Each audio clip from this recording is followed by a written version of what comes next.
I'm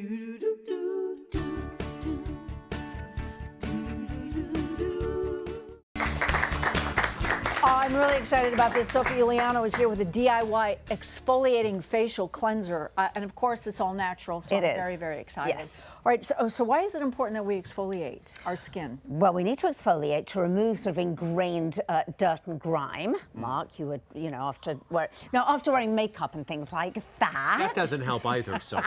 And but we all need that every day. And the other thing is that exfoliating increases skin cell turnover, and as we get older, our skin cell turnover slows down. Does shaving do that? Shaving will do it for you, for men, but for women, we need to.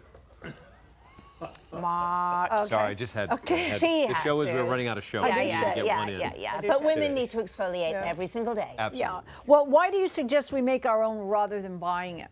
Well, I wanted to make an exfoliating cleanser that doesn't contain plastic microbeads. Now, plastic microbeads has been the main ingredient in all exfoliating cleansers for many, many years now, just until recently.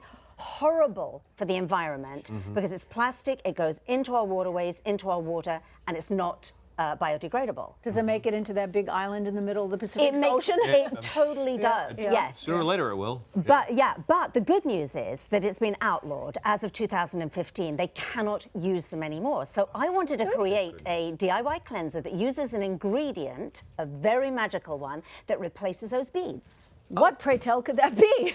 Let's get to it. All right, let's get to it. All right, so very, very easy recipe. We have got in the base recipe, Mark, for the cleanser, we're using liquid Castile soap. This is a gentle vegetable-based cleanser. We're using aloe vera gel, which is soothing. We're using jojoba oil, which is moisturizing, even for those with oily skin. We are using vegetable glycerin, which gives a silky feel to your product. And then we are using tea tree oil, which makes the whole thing antibacterial and really good if you tend to break out. Okay. Right? Lovely. Now, you will also need a pump bottle. You could buy one, or even better, just reuse one that you already have. Just make sure, recycle and clean it out really well. But you do want a pump. Okay? Now, I have preset these ingredients in a blender. You can use just any little blender that you have at home. The key is don't over blend it because it'll foam up too much. So what I recommend is just a little pulse like that. That's just it. one Wow. or two. That's it? Yes, you could mix it, but I Do you like to use suggest a leaving the blender. lid on when you do that? Oh, Anyway, really? Okay. Mark, moving on. So what we're going to do now is I'm going to pour this into this glass beaker here. Ooh, you can it see. smells yummy. And the great thing is, can you see how it's already foamy? Yeah. But we're not using sodium lauryl sulfate, SLS, those harsh foaming ingredients. It's all natural.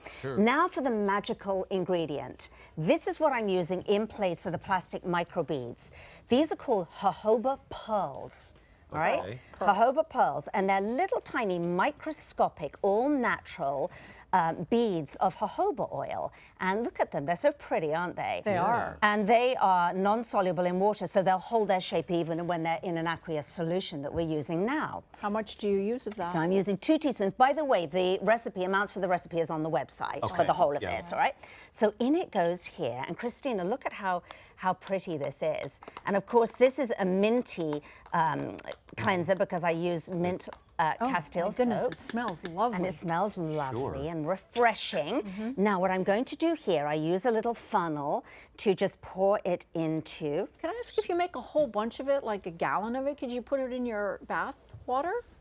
You know, actually, you could. Rinse yourself? You could use this on your body as well. It's absolutely safe to do so. Oh my yes. goodness, it's just And so the wonderful. jojoba things. Yes. Is that's the Things. the, The little the bead. thing. They're The pearls. They're pearls. pearls. They were pearls. The That would be pearls. like the sandpaper part, the rough part that helps. That's the part that's going to exfoliate you, and it's just magical, and it's very gentle, Mark. So I want to show you here. Can I just ask one thing? Can Yes. you use things like salt or sugar, or maybe even, I know this is ridiculous, sand? Well, you know what? It's actually not. I can see where you're going with that.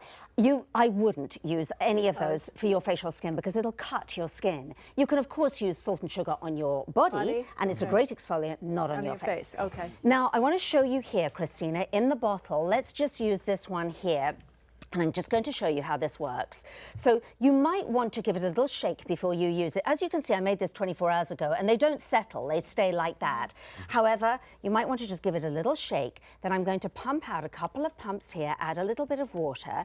And can you see how it's already foaming up a little bit, and it feels Lovely. so good. You don't need much of it to do that. Not much Yeah, at all. It should And last a while. it lasts a long while, and it's very, very moisturizing. So when I rinse it off, and I'm just going to take it off like that. How long does that keep? My skin is, this will keep for, Yeah, Mark. It's very soft. this will keep for up to 6 months in your refrigerator. I do recommend, because it is an all-natural Keep it product, in the keep it in refrigerator? the fridge, just And to how be very much? careful. About $5, and in the store they're about $20 to $40. Okay.